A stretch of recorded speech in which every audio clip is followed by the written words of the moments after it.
7 जनसंपर्क साधन और जनसंचार। मास मीडिया यानी जनसंपर्क के साधन अनेक प्रकार के होते हैं, जैसे टेलीविजन, समाचार पत्र, फिल्में, पत्रिकाएं, रेडियो, विज्ञापन, वीडियो, खेल और सीडी आदि। उन्हें मास मीडिया इसलिए कहा जाता है क्योंकि वे एक साथ बहुत बड़ी संख्या में दर्शकों, श्रोताओं एवं पाठकों तक पहुंचते हैं। उन्हें कभी-कभी जनसंचार, मास कम्युनिकेशन के साधन भी कहा जाता है। आपकी पीढ़ी के बहुत से लोगों के लिए जनसंपर्क के किसी माध्यम से विहीन दुनिया की कल्पना करना भी संभवतः कठिन होगा।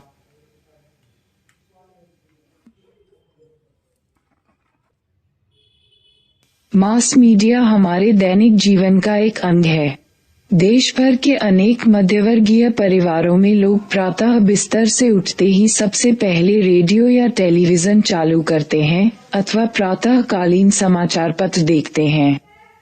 उन्हीं परिवारों के बच्चे सर्वप्रथम अपने मोबाइल फोन पर ये देखने के लिए नजर डालते हैं कि कोई मिस्ड कॉल तो नहीं आई है। अनेक नगरीय क्षेत्रों में नलसाज, बिजली मिस्त्री, बढ़ई, रंगसाज और अन्य विभिन्न प्रकार की सेवाएं देने वाले लोग अपना एक मोबाइल फोन रखते हैं जिस पर उनसे आसानी से संपर्क किया जा सकता है। अब तो नगरों में अधिकतर दुकानें एक छोटा टेलीविजन सेट भी रखने लगी हैं। आने वाले ग्राहक दुकानदार से टेलीविजन पर दिखाई जा रही फिल्म या क्रिकेट मैच के बारे में छिटपुट बातचीत भी कर लेते हैं। विदेशों में रहने वाले भारतीय लोग टेलीफोन और इंटरनेट की सहायता से देश में रहने वाले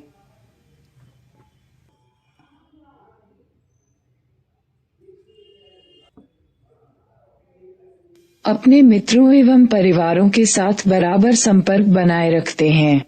नगरों में रहने वाले प्रवासी कामगार वर्ग के लोग भी गांवों में रहने वाले अपने परिवारों से दूरभाष द्वारा नियमित रूप से संपर्क बनाए रखते हैं। क्या आपने मोबाइल फोनों के बारे में विभिन्न प्रकार के विज्ञापनों को देखा है?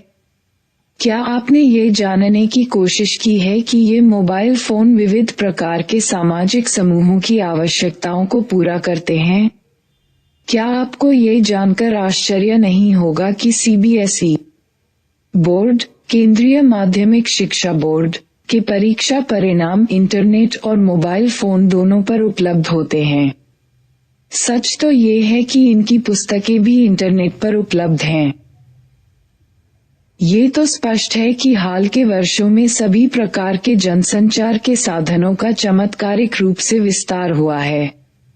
समाजशास्त्र के छात्र होने के नाते हमें इस वृद्धि के अनेक पहलुओं के बारे में जानने में रुचि है। सर्वप्रथम, जबकि हम वर्तमान संचार क्रांति की विशिष्टता को पहचानते हैं, तो हमें कुछ पीछे जाकर विश्व में और भारत में आधुनिक जनसंपर्क के साधनों में हुई वृद्धि की रूपरेखा को प्रस्तुत करना भी आवश्यक है। इससे हमें ये समझने में सहायता मिलेगी कि किसी अन्य सामाजिक संस्था की तरह ही मास मीडिया की संरचना और विषय वस्तु का स्वरूप भी आर्थिक, राजनीतिक और सामाजिक सांस्कृतिक संदर्भों में आए परिवर्तनों से निर्धारित हुआ है। उदाहरण के लिए हम ये देखते हैं कि स्वतंत्रता प्राप्ति के बाद प्रारंभिक दशकों में प्रमुख रूप से राज्य, सरकार और विकास के बारे में उसकी सोच ने मीडिया को कितना अधिक प्रभावित किया है, और 1990 के बाद के भूमंडलीकरण के दौर में बाजार को कितनी महत्वपूर्ण भूमिका निभानी है। दूसरा, हमें ये समझने में अधिक सहायता मिलती है कि समाज के साथ जनसंपर्क और संचार के साधनों के संबंध कितने द्वंद्वात्मक हैं। दोनों एक दूसरे को प्रभावित करते हैं। मास मीडिया की प्रकृति और भूमि उस समाज द्वारा प्रभावित होती है जिसमें ये स्थित होता है। साथ ही समाज पर मास मीडिया के दूरगामी प्रभाव पर जितना बल दिया जाए थोड़ा होगा। हम इस द्वंद्वात्मक संबंध को उस समय देखेंगे और समझेंगे जब हम इस अध्याय में औपनिवेशिक भारत में मीडिया की भूमिका, स्वतंत्रता प्राप्ति के बाद प्रारंभिक दशकों में, और अंततः भूमंडलीकरण के संदर्भ में तीसरा, जनसंचार संचार के अन्य साधनों से भिन्न होता है क्योंकि इसे विशाल पूंजी उत्पादन और औपचारिक संरचनात्मक संगठन और प्रबंधन की आवश्यकता होती है। इस प्रकार आप देखेंगे कि मास मीडिया की संरचना और प्रकार के लिए राज्य और अथवा बाजार की प्रमुख भूमिका होती है। मास मीडिया ऐसे बहुत बड़े संगठनों के माध्यम से कार्य करता है जिनमें भारी पूंजी लगी होती है और काफी बड़ी संख्या में कर्मचारी काम करते हैं। चौथा, इसका महत्वपूर्ण अंतर यह है कि लोगों के विभिन्न वर्ग के लोग मास मीडिया का आसानी से प्रयोग कर सकते हैं। आपको याद होगा कि इसी तथ्य को पिछले अध्याय में डिजिटल अंतर, डिजिटल डिवाइड की संकल्पना के रूप में प्रस्तुत किया गया था। 7.1 आधुनिक मास मीडिया का प्रारंभ। पहली आधुनिक मास मीडिया की संस्था का प्रारंभ प्रिंटिंग प्रेस यानी मुद्रणालय, छापखाना के विकास के साथ हुआ था। हालांकि बहुत से समाजों में मुद्रणकला का इतिहास कई सदियों पहले शुरू हो गया था, लेकिन आधुनिक प्रौद्योगिकियों का प्रयोग करते हुए पुस्तकें छापने का काम सर्वप्रथम यूरोप में शुरू किया गया। ये तकनीक सर्वप्रथम जोहान गुटेनबर्ग द्वारा 1440 में विकसित की गई थी। प्रारंभ में छपाई का काम धार्मिक पुस्तकों तक ही सीमित था। औद्योगिक क्रांति के साथ ही मुद्रण उद्योग का भी विकास हुआ। कुलीन मुद्रणालय के प्रथम उत्पाद साक्षर अभिजात लोगों तक ही सीमित थे। तत्पश्चात 19वीं सदी के मध्य भाग में आकर जब प्रौद्योगिकियों, परिवहन और साक्षरता में और आगे विकास हुआ, तभी समाचार पत्र जन जन तक पहुंचने लगे। देश के विभिन्न क्षेत्रों में रहने वाले लोगों को एक जैसे समाचार पढ़ने या सुनने को मिलने लगे। ऐसा कहा जाता है कि इसी के फलस्वरूप देश के विभिन्न भागों में रहने वाले लोग परस्पर जुड़े हुए महसूस करने लगे और उनमें हम की भावना विकसित हो गई। इस संबंध में सुविख्यात विद्वान बेनेडिक्ट एंडरसन ने कहा कि इससे राष्ट्रवाद का विकास हुआ और जो लोग एक दूसरे के अस्तित्व के बारे में नहीं जानते थे, वे भी एक परिवार के सदस्य जैसा महसूस करने लगे। इससे अपरिचित लोगों के बीच प्रकार, एंडरसन के कथनानुसार हम राष्ट्र को एक काल्पनिक समुदाय की तरह मान सकते हैं। आप याद कीजिए कि कैसे 19वीं सदी के समाज सुधारक अक्सर समाचार पत्रों एवं पत्रिकाओं में अनेक सामाजिक मुद्दों पर लिखते थे और वाद विवाद किया करते थे। भारतीय राष्ट्रवाद का विकास भी उपनिवेशवाद के विरुद्ध उसके संघर्ष के साथ गहराई से जुड़ा है। इसका उद्भव भारत में ब्रिटिश शासन द्वारा लाए गए संस्थागत परिवर्तनों के परिणामस्वरूप हुआ। औपनिवेशिक सरकार के उत्पीड़क उपायों का खुलकर विरोध करने वाली राष्ट्रवादी प्रेस ने उपनिवेश विरोधी जनमत जागृत किया गया और फिर उसे सही दिशा दी। परिणामस्वरूप औपनिवेशिक सरकार ने राष्ट्रवादी प्रेस पर शिकंजा कसना शुरू कर दिया और उस पर सेंसर व्यवस्था लागू कर दी। इसका एक उदाहरण इल्बर्ट बिल 1883 के विरुद्ध आंदोलन है। राष्ट्रवादी आंदोलन को समर्थन देने के कारण केसरी, मराठी, मातृभूमि, मलयालम, अमृत बाजार पत्रिका, अंग्रेजी जैसे कई राष्ट्रवादी समाचार पत्रों को औपनिवेशिक सरकार की अप्रसन्नता सहनी पड़ी, लेकिन इसका उन पर कोई असर नहीं हुआ। उन समाचार पत्रों ने राष्ट्रवादी आंदोलन का समर्थन जारी रखा और वे औपनिवेशिक शासन को समाप्त करने की मांग करते रहे। ग्रेटर देन हालांकि राजा राममोहन राय से पहले भी लोगों ने कुछ समाचार पत्र प्रकाशित करने प्रारंभ कर दिए थे, परंतु राजा राममोहन राय द्वारा बंगला भाषा में 1821 में प्रकाशित संवाद कौमुदी सर्वप्रथम और फारसी में 1822 में प्रकाशित मिरात उल अखबार भारत के पहले ऐसे प्रकाशन थे जिनमें राष्ट्रवादी एवं लोकतंत्रात्मक दृष्टिकोण स्पष्ट दिखाई देता था। ग्रेटर देन फरदूंजी मुर्जबान मुंबई में गुजराती प्रेस के अग्रदूत थे। उन्होंने 1822 में ही बॉम्बे समाचार नामक एक दैनिक पत्र शुरू कर दिया था।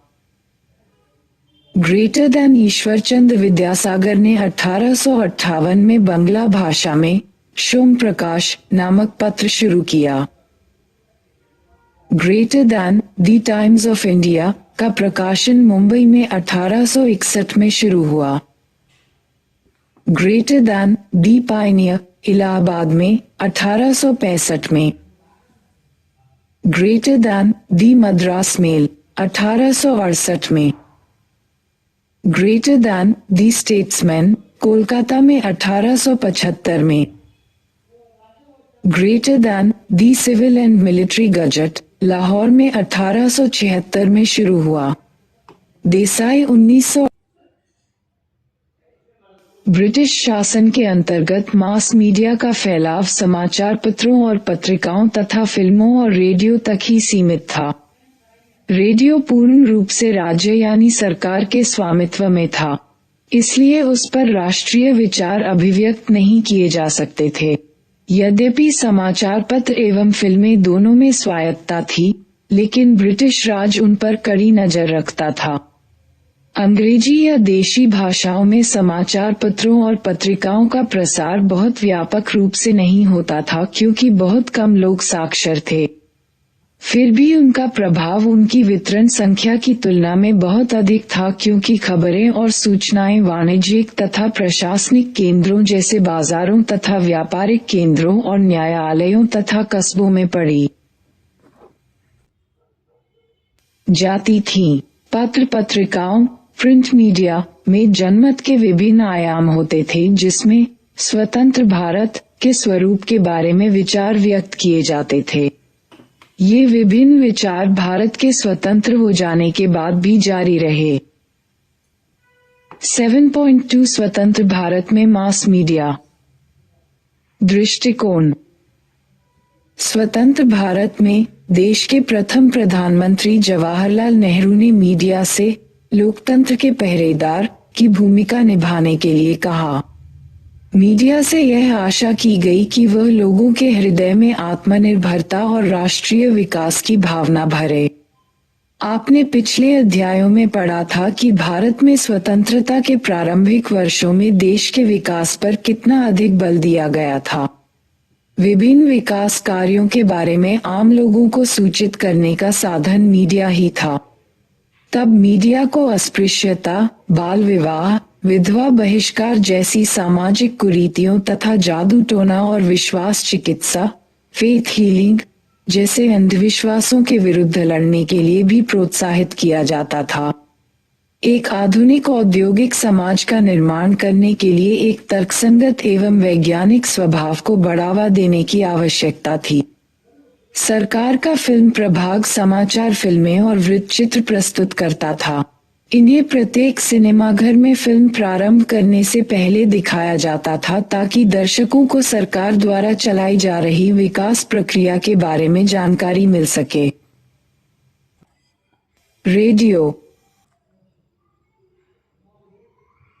रेडियो प्रसारण, जो 1920 के दशक में कोलकाता और चेन्नई में अपरिपक्व हैम ब्रॉडकास्टिंग क्लबों के जरिए भारत में शुरू हुआ था। 1940 के दशक में द्वितीय विश्व युद्ध के दौरान एक सार्वजनिक प्रसारण प्रणाली के रूप में उस समय परिपक्व हो गया, जब वह दक्षिण पूर्व एशिया में मित्र राष्ट्रों की सेनाओं के लिए प्रचार का एक बड़ा साधन बना। स्वतंत्रता प्राप्ति के समय भारत में केवल 6 रेडियो स्टेशन थे, जो बड़े बड़े शहरों में स्थित थे और प्राथमिक रूप से शहरी श्रोताओं की आवश्यकताओं को ही पूरा करते थे। 1950 तक समस्त भारत में कुल मिलाकर 5,46,200 रेडियो लाइसेंस थे। चूंकि मीडिया नव स्वतंत्र राष्ट्र के विकास में एक सक्रिय भागीदार माना जाता था, इसलिए अमिता राय, बाद में मालिक, ऑल इंडिया रेडियो, लखनऊ में डिस्क जॉकी के रूप में 1944 से कार्यरत प्रसिद्ध संपर्क एवं चलचित्र समालोचक अमिता ने 1944 में ऑल इंडिया रेडियो में कार्यारंभ किया। उस समय इस क्षेत्र में बहुत कम महिलाएं थीं। तत्पश्चात ये BBC, CBC एवं प्रसारण की अन्य अंतर्राष्ट्रीय संस्थाओं में चली गई। ये महिला पत्रकारों में वरिष्ठ हैं, चलचित्र, रेडियो और दूरदर्शन समालोचनों और मुख्य समाचार पत्रों के स्तंभ लिखने के लिए जानी जाती हैं। आकाशवाणी AIR के कार्यक्रमों में मुख्य रूप से समाचार, सामयिक विषय और विकास पर चर्चाएं होती थीं। नीचे दिए गए बॉक्स से तत्कालीन युग चेतना का पता चलता है। आकाशवाणी के समाचार प्रसारणों के अतिरिक्त एक मनोरंजन का चैनल विविध भारती भी था, जो श्रोताओं के अनुरोध पर मुख्यतः हिंदी फिल्मों के गाने प्रस्तुत करता था। 1957 में आकाशवाणी ने अत्यंत लोकप्रिय चैनल विविध भारती को अपने में शामिल कर लिया, जो जल्दी ही प्रायोजित कार्यक्रम और विज्ञापन प्रसारित करने लगा और आकाशवाणी के लिए एक कमाऊ चैनल बन गया। भारतीय फिल्मी गानों और वाणिज्यिक विज्ञापनों को निम्न स्तरीय संस्कृति माना जाता था, अतः उन्हें प्रोत्साहित नहीं किया गया। इसलिए भारतीय श्रोताओं ने भारतीय फिल्मी संगीत, वाणिज्यिक और अन्य मनोरंजन कार्यक्रम का आनंद उठाने के लिए अपने शॉर्टवेव रेडियो सेटों को रेडियो सीलोन, जो पड़ोसी देश श्रीलंका से प्रसारित होता था, और रेडियो गोवा, जो गोवा से प्रसारित होता था, जहां उन दिनों पुर्तगाली शासन था, से जोड़ लिया। भारत में इन प्रसारणों की लोकप्रियता ने रेडियो सुनने और रेडियो सेटों की बिक्री को बहुत बढ़ा दिया। उन दिनों रेडियो सेट खरीदते समय ग्राहक बेचने वाले से यह अवश्य सुनिश्चित कर लेता था कि उस सेट से रेडियो सीलोन या रेडियो गोवा के कार्यक्रम सुने जा सकते हैं या नहीं। अपने बुजुर्गों से विविध भारती के कार्यक्रमों के बारे में पूछें। कौन सी पीढ़ी उन्हें याद करती है? देश के किन भागों में ये कार्यक्रम अधिक लोकप्रिय थे? उनके अनुभवों पर चर्चा करें। श्रोताओं के अनुरोध के बारे में अपने अनुभवों के साथ उनके अनुभवों की तुलना करें। जब 1947 में भारत ने स्वतंत्रता प्राप्त की थी, उस समय आकाशवाणी AIR के पास कुल मिलाकर 6 रेडियो स्टेशनों की आधारभूत संरचना थी, जो महानगरों में स्थित थे। देश की 35 करोड़ की जनसंख्या के लिए कुल 2,80,000 रेडियो रिसीवर सेट ही थे।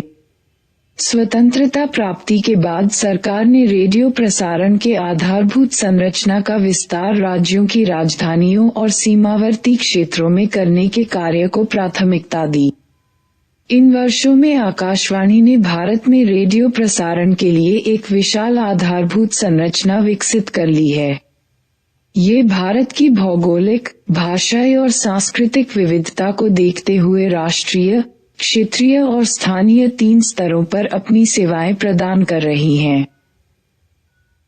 प्रारंभ में रेडियो के प्रचार प्रसार एवं लोकप्रिय बनने के मार्ग में एक बड़ी बाधा रेडियो सेटों की ऊंची कीमत थी।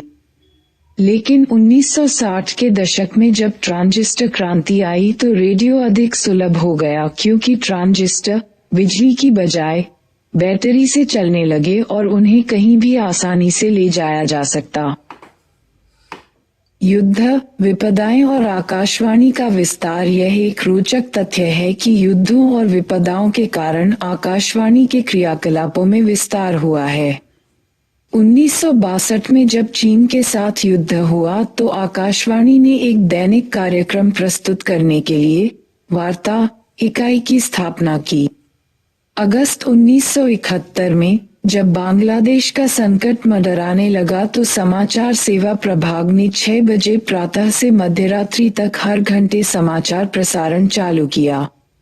फिर 1991 के एक और संकट में राजीव गांधी की नरशंस हत्या के बाद ही आकाशवाणी ने 24 घंटे बुलेटिन प्रस्तुत करने का एक और कदम उठाया था। साथ ही उनकी कीमतें भी बहुत अधिक घट गई। वर्ष 2000 में स्थिति यह थी कि लगभग 11 करोड़ परिवारों, भारत के संपूर्ण घर परिवारों के 2/3 भाग में 24 भाषाओं और 146 बोलियों में रेडियो प्रसारण सुने जाते थे। उनमें से 1/3 से भी अधिक घर परिवार ग्रामीण थे। आज तक आकाशवाणी AIR 480 स्टेशनों तक पहुंच गया है और 681 ट्रांसमीटर देश के 92% क्षेत्र में फैली 99% आबादी को कवर करते हैं। टेलीविजन भारत में ग्रामीण विकास को बढ़ावा देने के लिए काफी पहले यानी 1959 में ही टेलीविजन के कार्यक्रमों को प्रयोग के तौर पर चालू कर दिया गया था। आगे चलकर अगस्त 1975 से जुलाई 1976 के बीच उपग्रह की सहायता से शिक्षा देने के प्रयोग साइट के अंतर्गत टेलीविजन ने 6 राज्यों के ग्रामीण क्षेत्रों में सामुदायिक दर्शकों के लिए प्रत्यक्ष रूप से प्रसारण किया। ये शैक्षिकी प्रसारण प्रतिदिन 4 घंटे तक 2400 टीवी सेटों पर सीधे प्रसारित किए जाते थे। इसी बीच दूरदर्शन के अंतर्गत 4 दिल्ली, मुंबई, श्रीनगर और अमृतसर में 1975 तक टेलीविजन केंद्र स्थापित कर दिए गए। तत्पश्चात एक ही वर्ष में कोलकाता, चेन्नई और जालंधर में 3 और केंद्र खोल दिए गए। प्रत्येक प्रसारण केंद्र के अपने बहुत से कार्यक्रम होते थे, जिनमें समाचारों, बच्चों और महिलाओं के कार्यक्रम, किसानों के कार्यक्रम और मनोरंजन के कार्यक्रम सम्मिलित थे। जब कार्यक्रम वाणिज्यिक हो गए और उनमें इन कार्यक्रमों के प्रायोजकों के विज्ञापन शामिल किए जाने लगे तो लक्ष्यगत दर्शकों में परिवर्तन स्पष्ट दिखाई देने लगा। मनोरंजन के कार्यक्रमों में वृद्धि हो गई और जो नगरीय उपभोक्ता वर्ग के लिए होते थे। दिल्ली में 1982 के एशियाई खेलों के दौरान रंगीन प्रसारण के प्रारंभ किए जाने और राष्ट्रीय नेटवर्क में तेजी से विस्तार हो जाने के फलस्वरूप टेलीविजन प्रसारण का बहुत तेजी से वाणिज्यीकरण हुआ। वर्ष 1984-85 के दौरान टेलीविजन ट्रांसमीटरों की संख्या देश भर में बढ़ गई और फलस्वरूप जनसंख्या का एक बड़ा अनुपात उसमें सम्मिलित हो गया। यही वह समय था जब हम लोग 1984-85 और बुनियाद 1986-87 जैसे सोप ओपेरा प्रसारित किए गए। यह अत्यंत लोकप्रिय सिद्ध हुआ और दूरदर्शन के लिए भारी मात्रा में विज्ञापन द्वारा राजस्व अर्जित किया, जैसा कि आगे चलकर रामायण 1987-88 और महाभारत 1988-90 महाकाव्यों के प्रसारण से भी हुआ।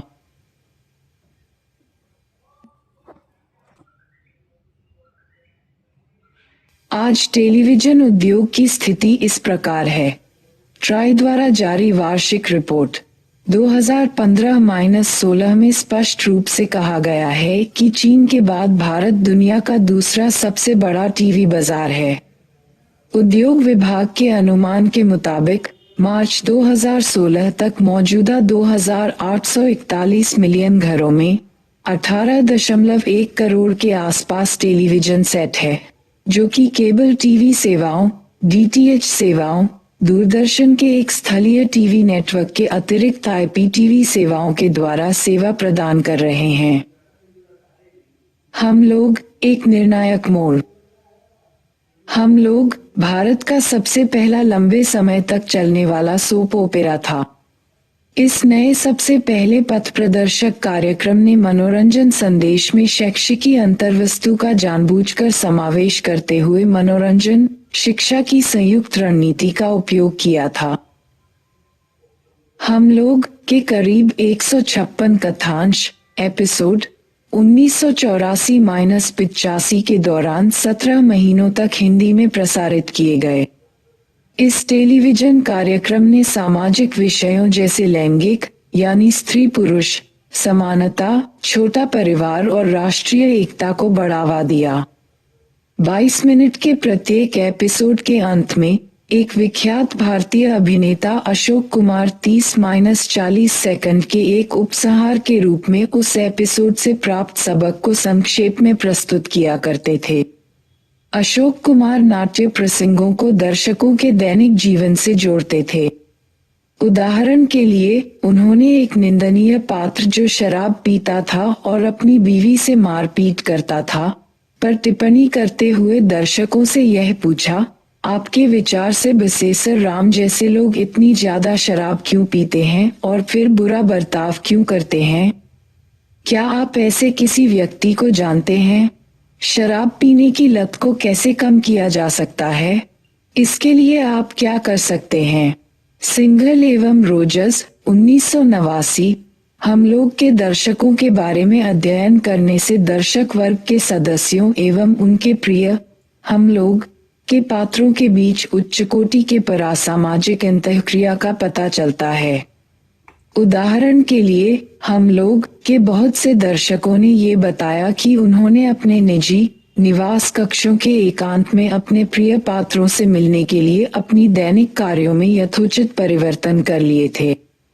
अन्य कई व्यक्तियों ने बताया कि वे टेलीविजन सेटों के माध्यम से अपने प्रिय पात्रों से बातचीत करते थे।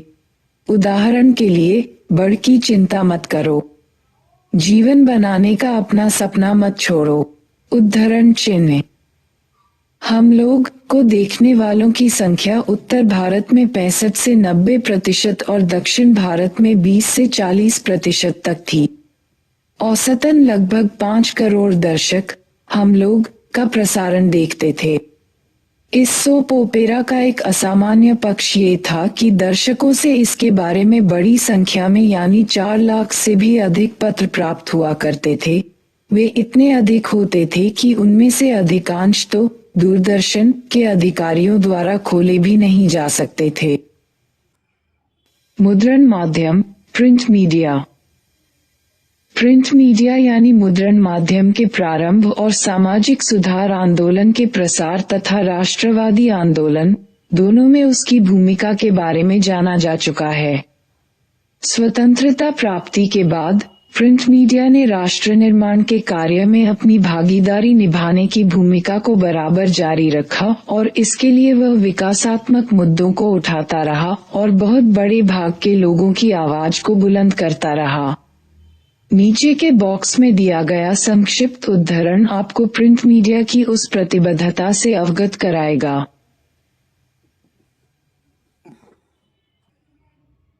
मीडिया को सबसे भयंकर चुनौती का सामना तब करना पड़ा जब 1975 में आपातकाल की घोषणा की गई और मीडिया पर सेंसर व्यवस्था लागू की गई।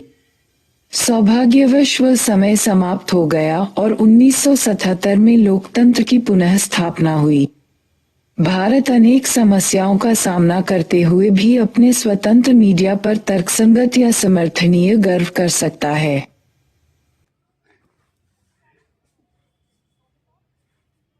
अध्याय के प्रारंभ में हमने बताया था कि मास मीडिया संचार के अन्य साधनों से कैसे भिन्न है, क्योंकि बड़े पैमाने पर पूंजी, उत्पादन और प्रबंध संबंधी मांगों को पूरा करने के लिए एक ऐसे औपचारिक संरचनात्मक संगठन की आवश्यकता होती है, और यह भी कि किसी अन्य सामाजिक संस्था की तरह मास मीडिया भी भिन्न भिन्न आर्थिक, राजनीतिक और सामाजिक सांस्कृतिक संदर्भों के अनुसार संरचना तथा विषय वस्तु की दृष्टि से बदलता रहता है। अब आप ये देखेंगे कि मीडिया की विषय वस्तु तथा शैली दोनों ही भिन्न भिन्न समयों पर किस प्रकार परिवर्तित होती रहती हैं। कभी कभी राज्य यानी सरकार को भी अधिक बड़ी भूमिका निभानी होती है और कुछ अन्य समयों पर बाजार को। भारत में ये स्थान परिवर्तन हाल के दिनों में अधिक स्पष्ट रूप से दिखाई दे रहा है। इस परिवर्तन के परिणामस्वरूप ये बहस भी छिड़ी है कि आधुनिक लोकतंत्र में मीडिया को क्या भूमिका अदा करनी चाहिए। अगले भाग में हम इन नई बातों पर विचार करेंगे। 7.3 भूमंडलीकरण और मीडिया। हम पिछले अध्याय में भूमंडलीकरण के दूरगामी प्रभाव और संचार क्रांति के साथ उसके घनिष्ठ संबंध के बारे में पढ़ चुके हैं। मीडिया के हमेशा अनेक अंतर्राष्ट्रीय आयाम रहे हैं, जैसे कि नए समाचार एकत्र करना और प्राथमिक रूप से पाश्चात्य फिल्मों को दूसरे देशों में बेचना। किंतु 1970 के दशक तक अधिकांश मीडिया कंपनियां राष्ट्रीय सरकारों के विनियमों का पालन करते हुए विशिष्ट घरेलू बाजारों में कार्यरत रहीं। मीडिया उद्योग भी कई अलग अलग सेक्टरों में विभाजित था, जैसे सिनेमा, प्रिंट मीडिया, रेडियो और टेलीविजन प्रसारण, जो एक दूसरे से अलग रहकर स्वतंत्र रूप से अपना काम करते थे। पिछले 3 दशकों में मीडिया उद्योग में अनेक रूपांतरण हुए हैं। राष्ट्रीय बाजारों का स्थान अब तरल भूमंडलीय बाजार ने ले लिया है और नवीन प्रौद्योगिकियों ने मीडिया के विभिन्न रूपों को, जो पहले अलग अलग थे, अब आपस में मिला दिया है। भूमंडलीकरण और संगीत का मामला। ये तर्क दिया जाता है कि संगीतात्मक रूप वह होता है जो किसी अन्य रूप की में अधिक कुशलतापूर्वक भूमंडलीकरण को स्वीकार कर लेता है। इसका कारण ये तुलना है कि संगीत उन लोगों तक भी आसानी से पहुंच जाता है जो लिखी या बोली जाने वाली भाषा को नहीं जानते। व्यक्तिगत स्टीरियो प्रणालियों से संगीत टेलीविजन, जैसे कि MTV और कॉम्पैक्ट डिस्क CD तक प्रौद्योगिकी के विकास ने भूमंडलीय आधार पर संगीत के वितरण के लिए नए नए और अधिक परिष्कृत तरीके प्रस्तुत कर दिए हैं। मीडिया के रूपों का विलय।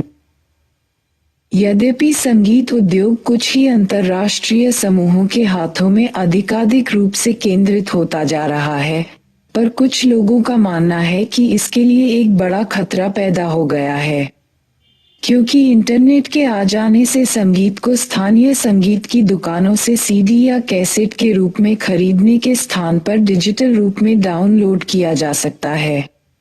भूमंडलीय संगीत उद्योग में इस समय अनेक फैक्ट्रियों, वितरण श्रृंखलाओं, संगीत की दुकानों और बिक्री कर्मचारियों का एक जटिल नेटवर्क शामिल है। यदि इंटरनेट इन सभी तत्वों की आवश्यकता को समाप्त कर संगीत को सीधे डाउनलोड कर बेचना संभव कर सकेगा, तो फिर संगीत उद्योग में बाकी क्या बचेगा? आप संगीत उद्योग पर मोबाइल एप्लीकेशन के प्रभाव को कैसे देखते हैं?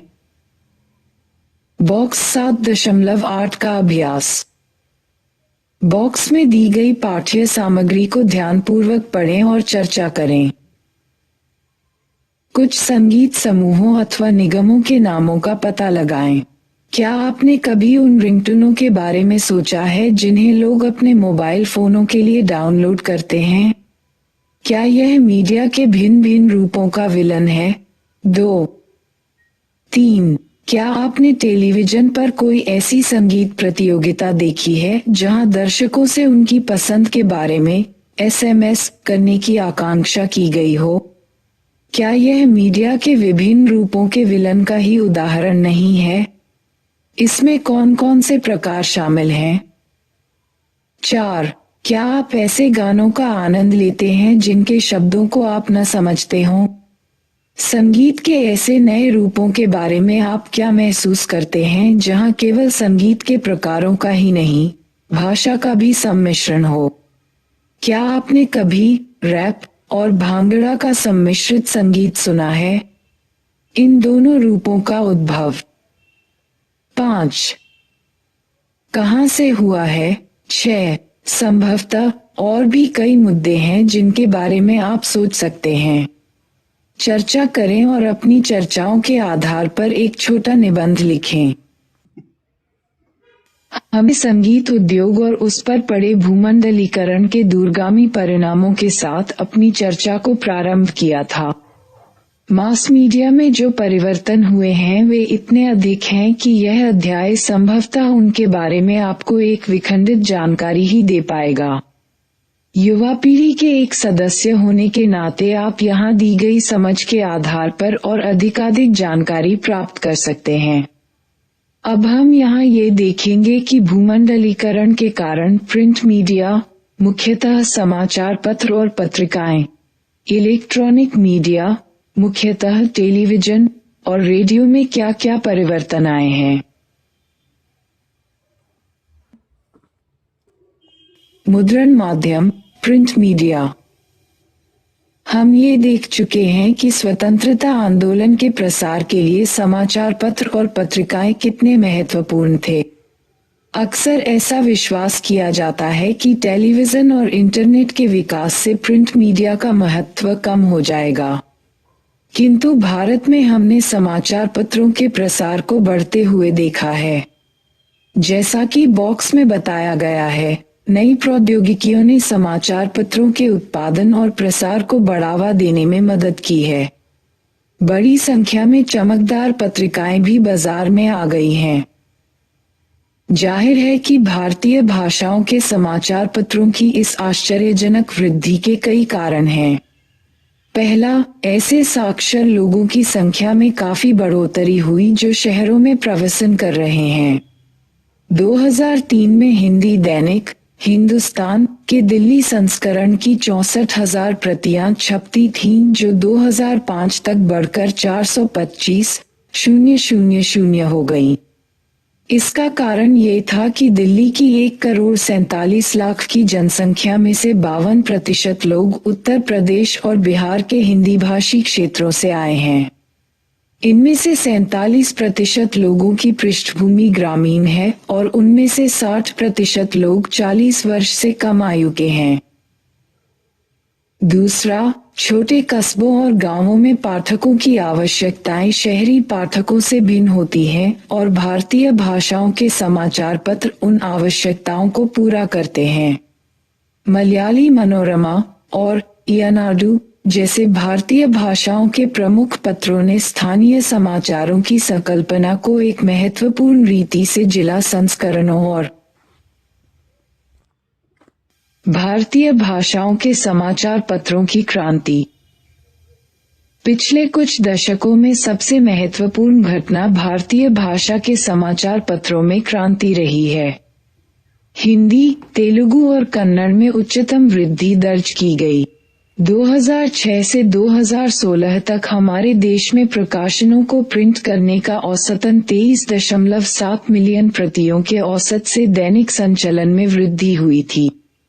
वर्ष 2006 और वर्ष 2016 के मध्य समग्र वार्षिक वृद्धि दर 4.87% के अनुसार दैनिक औसतन प्रतियां का संचलन 62.8 मिलियन रहा, जो कि वर्ष 2016 में 39.1 था। 4 मुख्य भौगोलिक क्षेत्रों में उत्तरीय क्षेत्र में अधिकतम संचलन 7.83% रहा है। दक्षिण, पश्चिम और पूर्वीय क्षेत्रों में वृद्धि दर क्रमशः 4.95%, 2.81% और 2.63% रहा है। भारत में शीर्ष दैनिक समाचार पत्रों के वर्ग में दैनिक जागरण और दैनिक भास्कर को औसतन 3.92 मिलियन और 3.81 मिलियन की बिक्री की दर से सम्मिलित किया गया है। ईनाडू तेलुगु समाचार पत्र की कहानी भी भारतीय भाषाओं के समाचार पत्रों प्रेस की सफलता का एक उदाहरण है। ईनाडू के संस्थापक रामोजी राव ने 1974 में इस समाचार पत्र को प्रारंभ करने से पहले एक चिट फंड सफलतापूर्वक चलाया था। 1980 के दशक के मध्य भाग में ग्रामीण क्षेत्रों में अरक विरोधी आंदोलन जैसे उपयुक्त मुद्दों से जुड़कर ये तेलुगु समाचार पत्र देहातों में पहुंचने में सफल हो गया। अपनी इस सफलता से प्रेरित होकर उसने 1989 में जिला दैनिक निकालने शुरू किए। ये छोटे छोटे पत्रक होते थे जिनमें जिला विशेष के सनसनीखेज समाचार और उसी जिले के गांवों और छोटे कस्बों से प्राप्त वर्गीकृत विज्ञापन छापे जाते थे। 1998 तक आते आते ईनाडू आंध्र प्रदेश के 10 कस्बों से प्रकाशित होने लगा था और संपूर्ण तेलुगु दैनिक पत्रों के प्रसार में इसका हिस्सा 70% था। आवश्यकतानुसार ब्लॉक संस्करणों के माध्यम से प्रारंभ किया। एक अन्य अग्रणी तमिल समाचार पत्र दिनतती ने हमेशा सरल और बोलचाल की भाषा का प्रयोग किया। भारतीय भाषाओं के समाचार पत्रों ने उन्नत मुद्रण प्रौद्योगिकियों को अपनाया और परिशिष्ट, अनुपूरक अंक, साहित्यिक पुस्तिकाएं प्रकाशित करने का प्रयत्न किया। दैनिक भास्कर समूह की समृद्धि का कारण उनके द्वारा अपनाई गई अनेक विपणन संबंधी रणनीतियां हैं, जिनके अंतर्गत वे उपभोक्ता संपर्क कार्यक्रम, घर घर जाकर सर्वेक्षण और अनुसंधान जैसे कार्य करते हैं। इससे हम फिर उसी मुद्दे पर आ जाते हैं कि आधुनिक मास मीडिया के लिए एक औपचारिक संरचनात्मक संगठन का होना आवश्यक है। भारत में समाचार पत्रों के प्रसार में परिवर्तन। भारतीय पाठक सर्वेक्षण 2019 के हाल में प्रकाशित आंकड़ों के अनुसार हिंदी भाषी क्षेत्रों में पाठकों की संख्या में सर्वाधिक वृद्धि हुई है। भारतीय भाषाओं के दैनिक समाचार पत्रों के पाठकों की संख्या में पिछले वर्ष काफी अधिक वृद्धि हुई और वह 2019 में 19.1 करोड़ से बढ़कर 42.5 करोड़ के आंकड़े पर पहुंच गई है। दूसरी ओर अंग्रेजी के दैनिक समाचार पत्रों के पाठकों की संख्या 3.1 करोड़ के आसपास अपरिवर्तित ही रही है।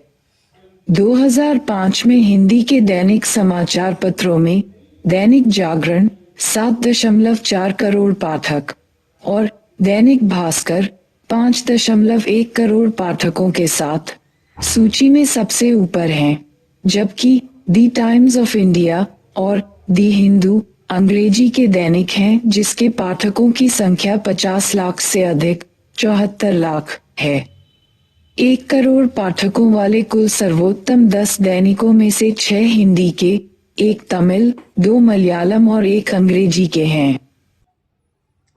जबकि अंग्रेजी भाषा के समाचार पत्र, जिन्हें अक्सर राष्ट्रीय दैनिक कहा जाता है, सभी क्षेत्रों में पढ़े जाते हैं। देशी भाषाओं के समाचार पत्रों का प्रसार राज्यों तथा अंदरूनी ग्रामीण प्रदेशों में बहुत अधिक बढ़ गया है। इलेक्ट्रॉनिक मीडिया से मुकाबला करने के लिए समाचार पत्रों ने विशेष रूप से अंग्रेजी भाषा के समाचार पत्रों ने एक ओर जहां अपनी कीमतें घटा दी है, वहीं दूसरी ओर एक साथ अनेक केंद्रों से अपने अलग अलग संस्करण निकालने लगे हैं। क्रियाकलाप 7.4 पता लगाएं कि जिस समाचार पत्र से आप भलीभांति परिचित हैं, वह कितने स्थानों से निकाला जाता है। क्या आपने गौर किया है कि उनमें किसी नगर के हितों और घटनाओं को विशेष महत्व देने वाले परिशिष्ट होते हैं? ग्रेटर देन क्या आपने ऐसे अनेक वाणिज्यिक परिशिष्टों को देखा है जो आजकल कई समाचार पत्रों के साथ आते हैं? समाचार पत्र उत्पादन में परिवर्तन प्रौद्योगिकी की भूमिका।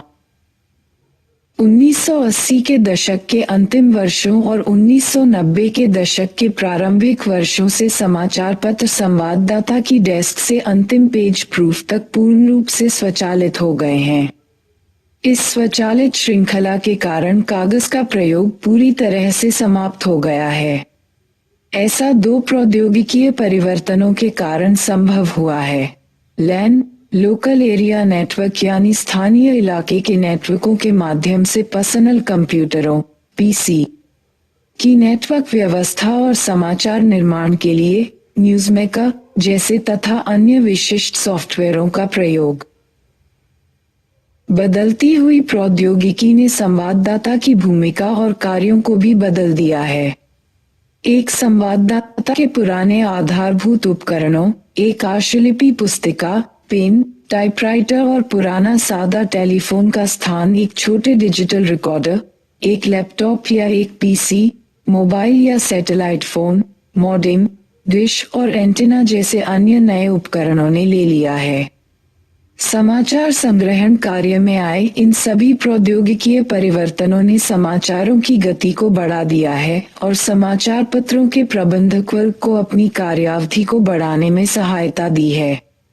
अब वे अधिक संख्या में संस्करण निकालने की योजना बनाने और पाठकों को नवीनतम समाचार देने में सक्षम हो गए हैं। देशी भाषाओं के अनेक समाचार पत्र प्रत्येक जिले के लिए अलग संस्करण निकालने के लिए इन नई प्रौद्योगिकियों का प्रयोग कर रहे हैं। यद्यपि मुद्रण केंद्र तो सीमित है, पर संस्करणों की संख्या कई गुना बढ़ गई है। मेरठ से निकलने वाले अमर उजाला, जैसे समाचार पत्रों की श्रृंखलाएं समाचार एकत्रित करने और चित्रात्मक सामग्री में सुधार के लिए नई प्रौद्योगिकी का प्रयोग कर रही हैं। इस समाचार पत्र के पास उत्तर प्रदेश तथा उत्तरांचल राज्यों से निकलने वाले अपने सभी 13 संस्करणों की सामग्री देने के लिए लगभग 100 संवाददाता और कर्मचारी और लगभग इतने ही फोटोग्राफर का एक नेटवर्क है। सभी 100 संवाददाता समाचार भेजने के लिए पीसी और मॉडेम उपकरणों से सुसज्जित हैं और फोटोग्राफर अपने साथ डिजिटल कैमरा रखते हैं। डिजिटल चित्र मॉडेम के माध्यम से केंद्रीय समाचार कक्ष को भेजे जाते हैं। एक मीडिया प्रबंधक इसके कारणों की व्याख्या करता। प्रिंट मीडिया की कठिनाई यह है कि प्रतिफल के लिए इसकी पूर्ण होने वाली अवधि अधिक लंबी होती है और उत्पादन की लागत भी ज्यादा आती है। समाचार पत्र अथवा पत्रिका के आवरण पृष्ठ पर लिखी कीमत से ही उसकी लागत नहीं निकलती। यदि समाचार पत्र निकालने की लागत 5 रु है और आप उसे 2 रु में बेच रहे हैं तो आप उसे उच्च वित्तीय सहायक सब्सिडी के बल पर ही बेच रहे हैं। स्वाभाविक है कि अपनी लागत की भरपाई के लिए आपको विज्ञापनों पर ही निर्भर रहना होगा। इस प्रकार विज्ञापनदाता प्रिंट मीडिया का प्राथमिक ग्राहक बन जाता है। इसलिए मैं प्रिंट मीडिया अपने उत्पाद के लिए पाठक प्राप्त करने का प्रयत्न नहीं कर रहा हूँ, बल्कि मैं अपने विज्ञापनदाताओं के लिए ऐसे ग्राहक प्राप्त करता हूँ जो मेरे पाठक होते हैं। विज्ञापनदाता ऐसे पाठकों तक पहुँचना चाहते हैं जो सफल होते हैं, जिंदगी का आनंद लेते हैं, उपभोग करते हैं, जल्दी से विज्ञापित वस्तु को अपना लेते हैं, जो प्रयोग करने में विश्वास रखते हैं, जो सुखवादी होते हैं। भारतीय प्रेस संस्थान के तत्कालीन निदेशक ने विज्ञापनदाताओं के संभावित ग्राहकों की आवश्यकताओं को पूरा कराने वाले समाचार पत्रों के निहित भावों को इस प्रकार व्यक्त किया है। भारतीय प्रेस संस्था के तब के निदेशक ने विस्तृत रूप से समाचार पत्रों को बताते हुए कहा कि इन्हें विज्ञापन देने वाले संभावित ग्राहकों का प्रबंध करना है।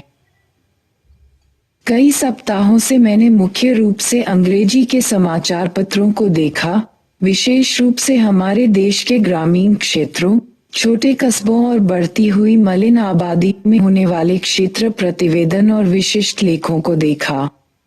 हमारे करीब 70% लोग यहाँ रहते हैं। मेरे विचार से ये वास्तविक भारत को अपने समाहित किए हुए हैं। राष्ट्रीय प्रेस को ऐसी सूचनाएं देने का साहस करना चाहिए जिससे हमारे नीति निर्माता, राजनीतिज्ञ, अकादमिक लोग और स्वयं पत्रकारों की इनके बारे में धारणा ठीक हो सके। विभिन्न आयु वर्ग के व्यक्ति समाचार पत्र में क्या पढ़ते हैं? बॉक्स 7.13। समाचार पत्रों का ये प्रयत्न रहा है कि उनके पाठक बढ़ें और वे स्वयं विभिन्न समूहों तक पहुंचें। ऐसा कहा जाता है कि समाचार पत्र पढ़ने की आदतें बदल गई हैं। जबकि वृद्धजन पूरा समाचार पत्र पढ़ते हैं, युवा पाठक अक्सर अपनी अपनी विशिष्ट रुचियां रखते हैं और उन्हीं के अनुसार वे खेल, मनोरंजन या सामाजिक गपशप जैसे विषयों के लिए निर्धारित पृष्ठों पर सीधे पहुंच जाते हैं।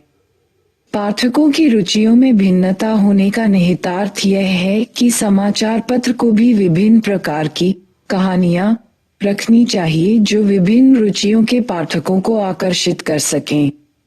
इसीलिए समाचार पत्र अक्सर सूचनारंजन, इंफोटेनमेंट यानी सूचना तथा मनोरंजन दोनों के मिश्रण का समर्थन करते हैं ताकि सभी प्रकार के पाठकों की रुचि बनी रहे।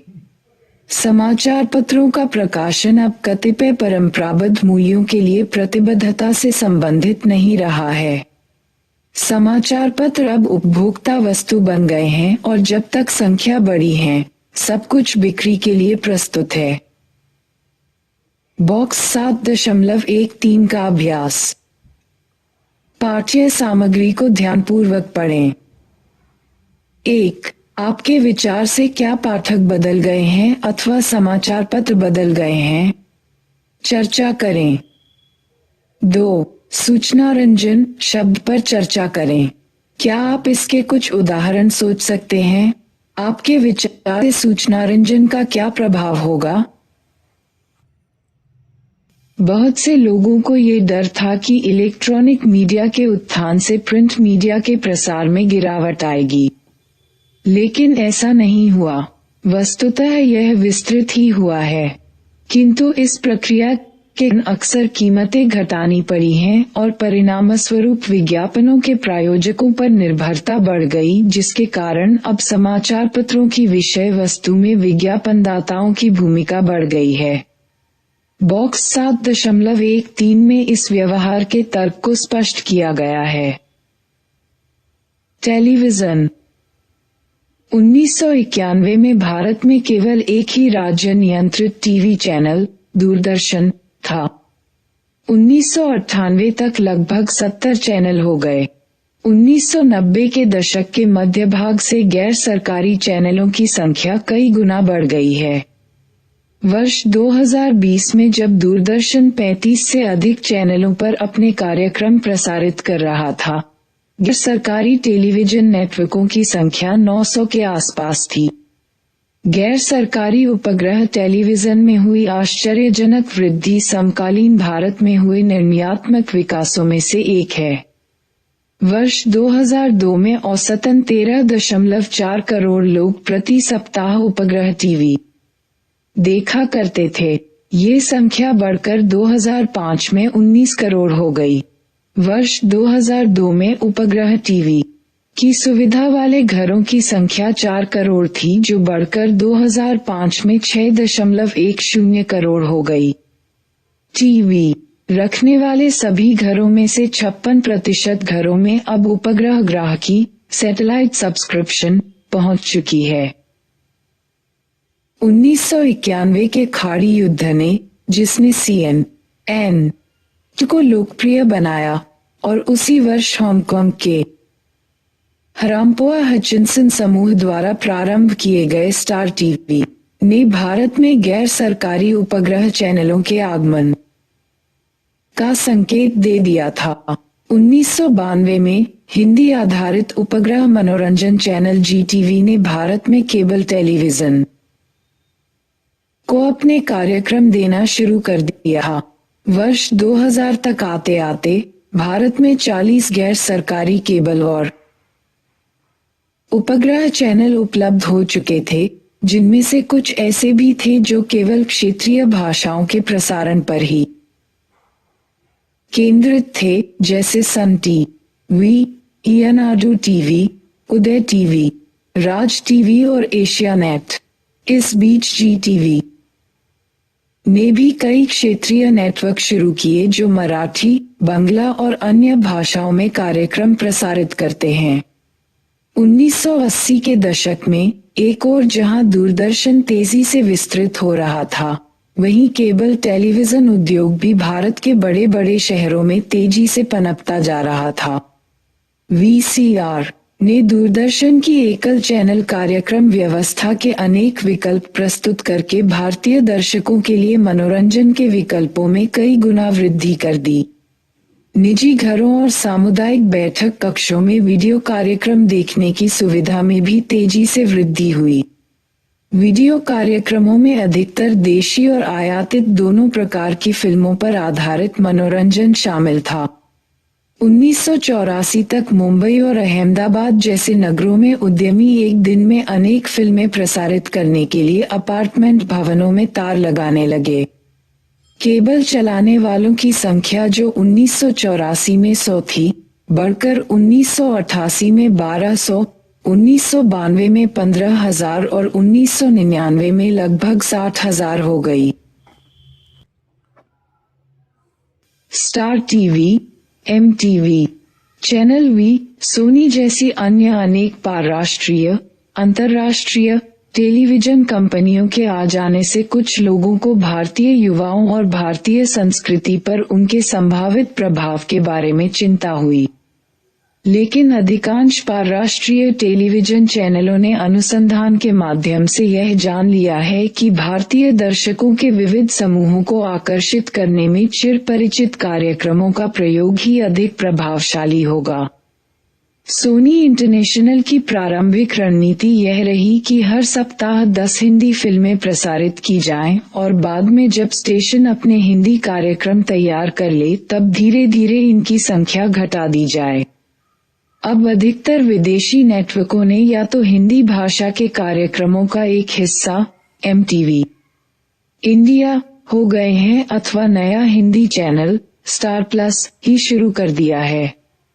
स्टार स्पोर्ट्स और ESPN दोहरी कमेंट्री अथवा हिंदी में एक ऑडियो साउंड ट्रैक चलाते हैं। बड़ी कंपनियों ने बंगला, पंजाबी, मराठी और गुजराती जैसी भाषाओं में विशिष्ट क्षेत्रीय चैनल शुरू किए हैं। स्थानीयकरण का सबसे नाटकीय तरीका संभवतः स्टार टीवी द्वारा अपनाया गया। स्टार प्लस चैनल, जो प्रारंभ में हांगकांग से संचालित पूर्ण रूप से सामान्य मनोरंजन का अंग्रेजी चैनल था, ने अक्टूबर 1996 से सायं 7 और 9 बजे के बीच हिंदी भाषा के कार्यक्रम देने शुरू कर दिए। फिर फरवरी 1999 से वह प्रिंस का बचाव। प्रिंस नाम का एक 5 वर्षीय बालक हरियाणा के कुरुक्षेत्र जिले के अल्डेरी गांव में एक 55 फुट गहरे वेधनकूप बोरवेल के गड्ढे में गिर गया था और उसे 50 घंटे के कठिन परिश्रम के बाद सेना द्वारा बाहर निकाला जा सका। इसके लिए सेना ने एक दूसरे कुएं के समानांतर सुरंग खोदी। बालक जिस शैफ्ट में नीचे बंद था उसमें बंद सर्किट वाला टेलीविजन कैमरा CCTV भोजन के साथ उतारा गया था। 2 समाचार चैनलों ने अपने अन्य सभी कार्यक्रम छोड़कर लगातार 2 दिनों तक उस बालक की ही चित्रावली दिखानी जारी रखी, जिसमें ये दिखाया गया था कि बालक कितनी बहादुरी से कीड़े मकोड़ों से लड़ रहा है, सो रहा है या अपनी मां को चिल्ला चिल्लाकर पुकार रहा है। ये सब टीवी के पर्दे पर दिखाया जा रहा था। उन्होंने मंदिरों से बाहर कुछ लोगों के साक्षात्कार भी लिए और यह पूछा कि आप प्रिंस के बारे में क्या महसूस कर रहे हैं। उन्होंने लोगों से ये भी कहा कि हमें प्रिंस के लिए SMS द्वारा संदेश भेजें। हजारों लोग उस स्थान पर जमा हो गए और 2 दिनों तक मुफ्त सामुदायिक भोजन लंगर चला। इससे राष्ट्र भर में एक उन्माद और चिंता का वातावरण उत्पन्न हो गया और लोगों को मंदिरों, मस्जिदों, चर्चों और गुरुद्वारों में प्रिंस के सुरक्षित जीवन के लिए प्रार्थनाएं करते हुए दिखलाया गया। ऐसे और भी कई उदाहरण हैं जब टीवी को लोगों के व्यक्तिगत जीवन में दखल करते हुए दिखाया गया है। बॉक्स 7.14 का अभ्यास। आपने टेलीविजन पर प्रिंस के संपूर्ण बचाव कार्य को देखा होगा। यदि नहीं तो आप किसी अन्य ऐसी घटना को चुन लें और निम्नलिखित बिंदुओं पर कक्षा में एक वाद विवाद का आयोजन करें। 1. अधिकाधिक दर्शकों को आकर्षित करने के लिए ऐसी घटनाओं के जीवंत चित्रण में एक दूसरे को मात देने के लिए टेलीविजन के चैनलों में चल रही ऐसी प्रतिस्पर्धा का क्या असर होगा। 2. क्या हम इस मुद्दे को टेलीविजन कैमरों द्वारा ताक झांक दूसरों के अंतःपुर में उनके अनैतिक क्षणों को छिपकर देखना के रूप में ले सकते हैं। 3. क्या ये ग्रामीण क्षेत्र के गरीब लोगों की हालत पर रोशनी डालने के लिए टेलीविजन मीडिया द्वारा अदा की गई सकारात्मक भूमिका का उदाहरण है।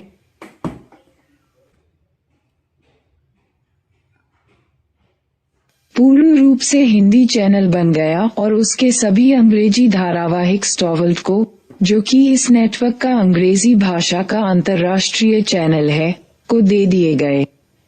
इस परिवर्तन को प्रोत्साहन देने वाले विज्ञापनों में हिंग्लिश का ये नारा शामिल था, आपकी बोली आपका प्लस पॉइंट, बूचर, 2003।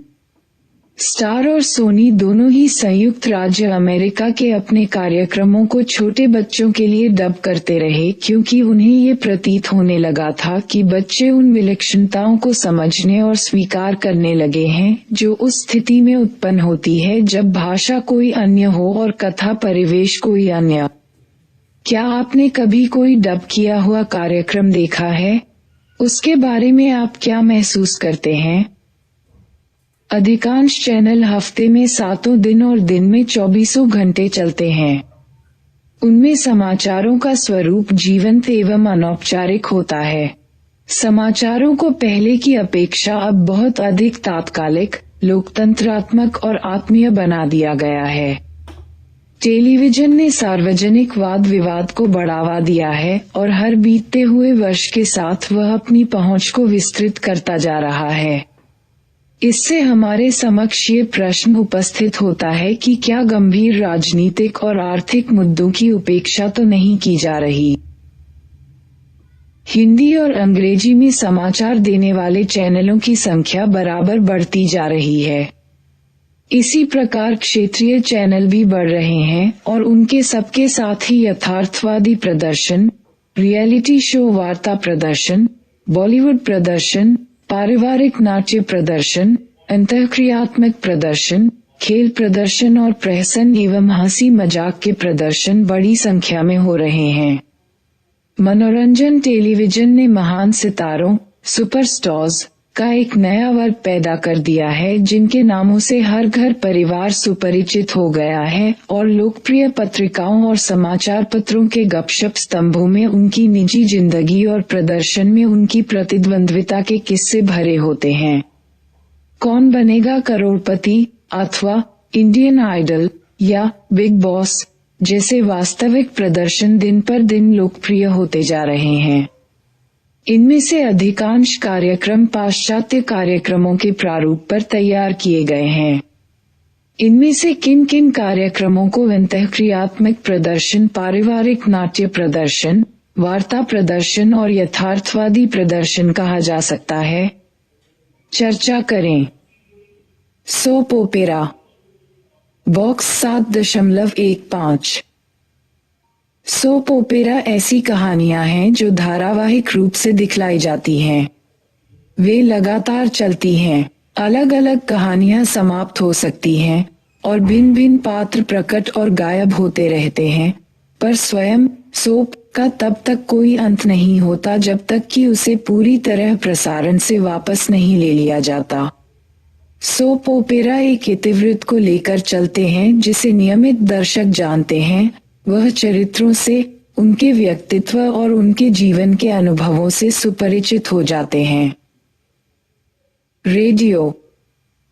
वर्ष 2000 में आकाशवाणी के कार्यक्रम भारत के सभी 2/3 घर परिवारों में 24 भाषाओं और 146 बोलियों में 12 करोड़ से भी अधिक रेडियो सेटों पर सुने जा सकते थे। 2002 में गैर सरकारी स्वामित्व वाले एफएम रेडियो स्टेशनों की स्थापना से रेडियो पर मनोरंजन के कार्यक्रमों में बढ़ोतरी हुई। श्रोताओं को आकर्षित करने के लिए ये निजी तौर पर चलाए जा रहे रेडियो स्टेशन अपने श्रोताओं का मनोरंजन करते थे। चूंकि गैर सरकारी तौर पर चलाए जाने वाले एफएम चैनलों को कोई राजनीतिक समाचार बुलेटिन प्रसारित करने की अनुमति नहीं देता है, इसलिए इनमें से बहुत से चैनल अपने श्रोताओं को लुभाए रखने के लिए किसी विशेष प्रकार के लोकप्रिय संगीत में अपनी विशेषता रखते हैं। ऐसे एक एफएम चैनल का दावा है कि वह दिन भर हिट गानों को ही प्रसारित करता है।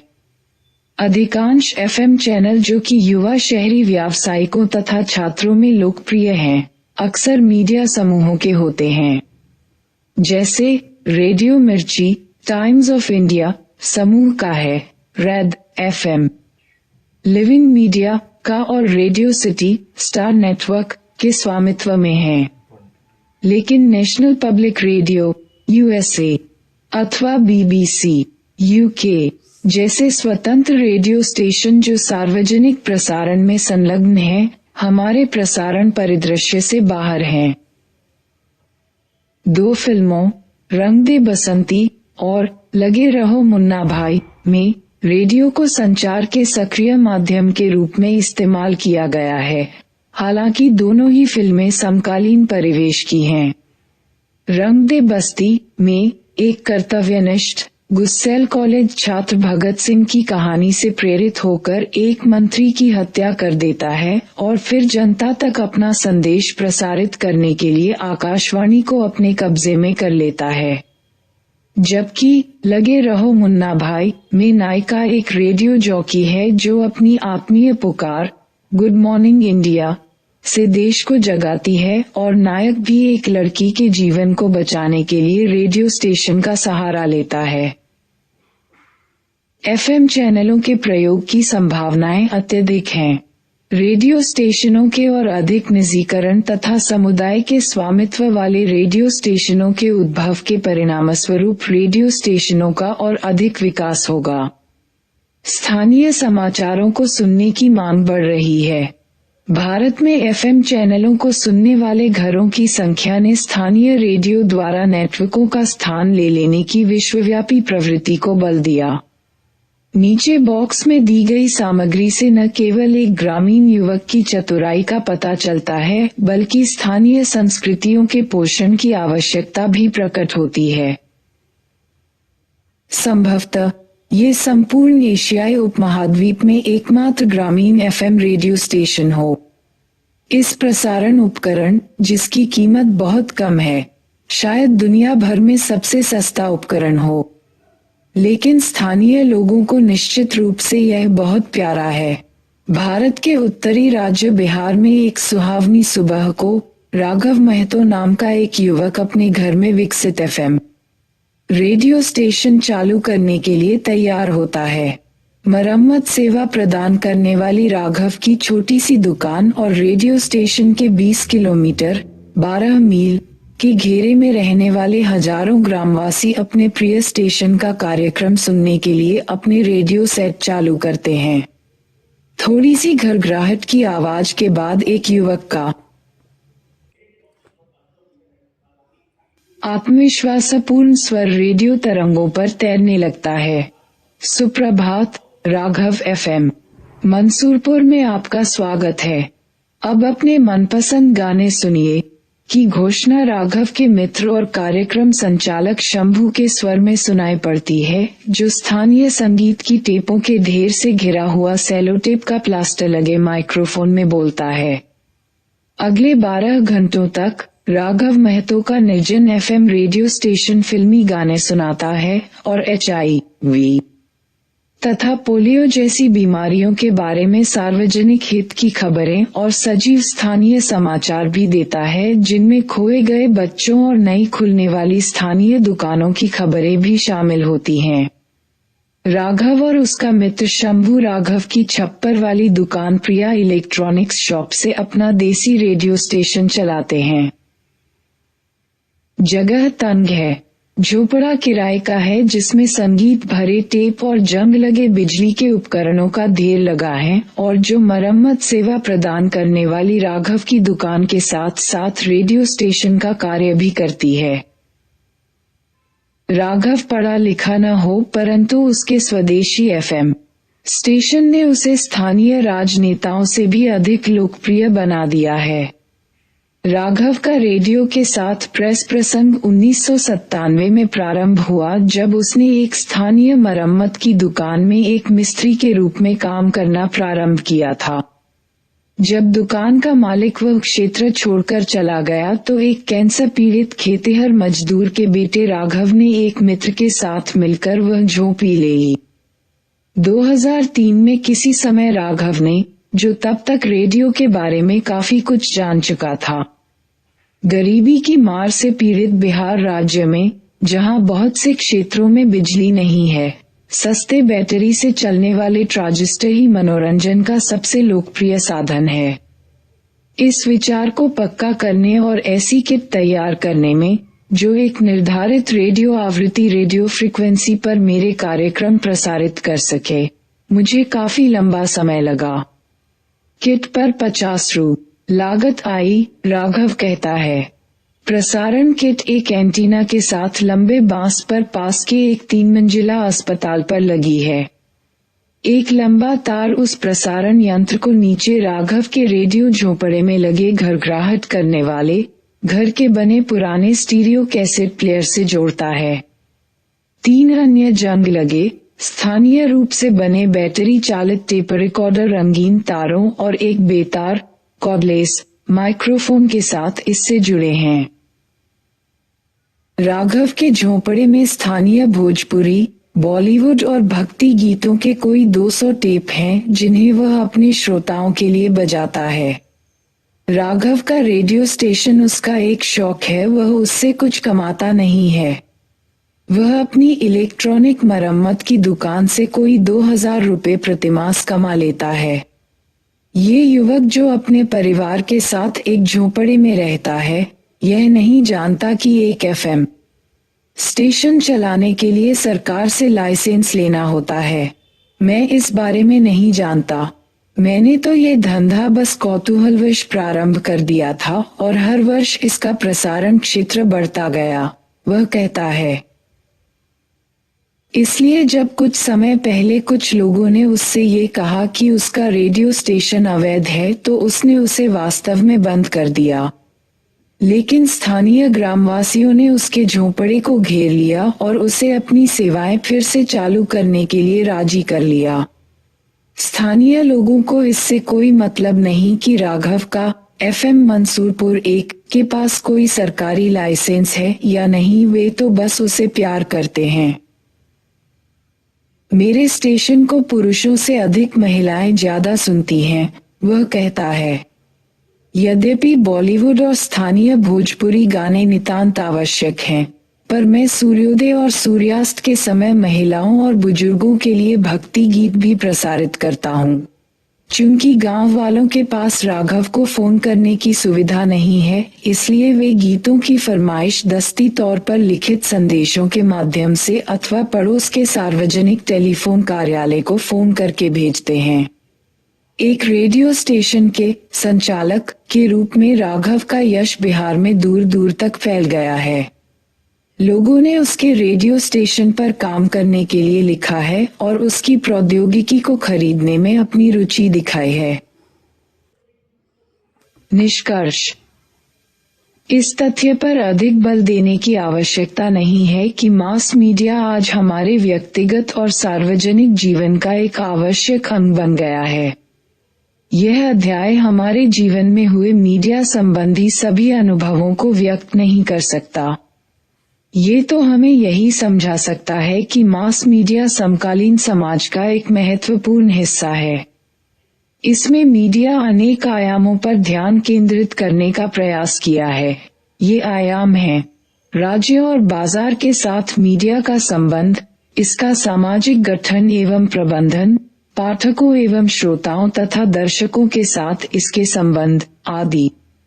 दूसरे शब्दों में, यहाँ उन नियंत्रणों जिनके अंतर्गत रहकर मीडिया अपना काम करता है और अनेक तरीकों जिनसे ये हमारे जीवन को प्रभावित करता है, पर दृष्टिपात किया गया है। 1. समाचार पत्र उद्योग में जो परिवर्तन हो रहे हैं, उनकी रूपरेखा प्रस्तुत करें। इन परिवर्तनों के बारे में आपकी क्या राय है? 2. क्या एक जनसंचार के माध्यम के रूप में रेडियो खत्म हो रहा है? उदारीकरण के बाद भी भारत में एफएम स्टेशनों के सामर्थ्य की चर्चा करें। 3. टेलीविजन के माध्यम में जो परिवर्तन होते रहे हैं, उनकी रूपरेखा प्रस्तुत करें। चर्चा करें।